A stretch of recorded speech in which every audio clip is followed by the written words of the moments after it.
ఒక కుమ్మరి చేస్తున్నప్పుడు ఎప్పుడైనా చూసారా? తాను తయారు చేస్తున్నప్పుడు చాలా సున్నితంగా ఆ చెయ్యిని వేసి చేయాలి. ఒక కుమ్మరి చేతిలో ఉన్నంత వరకు ఆ జిగటగడ్ల మట్టిని విలువైన పాత్రగా చేయగలడు.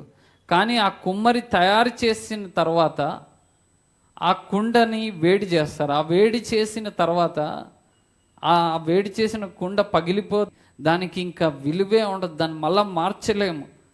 ఈ లోకంలో దేవుని బిడ్డలందరికీ దేవుడు హెచ్చరిస్తున్నాడు, దేవుని చేతిలో మనిషి ఉన్నంత వరకు జిగట మన్నే మనం, ఆ జిగట మన్నుని దేవుడు విలువైన పాత్రగా అనేక మార్లు మార్చగలడు. ఆయన చేతిలో నుంచి మనిషి దూరం అయితే ఇంకా సరి చేసుకునే అవకాశం మనిషికి ఉండదు. దేవుని వాక్యం మనుషులకి అదే హెచ్చరిస్తుంది. సమయం ఉన్నప్పుడే నీ ఇల్లుని నువ్వు చక్కబెట్టుకో.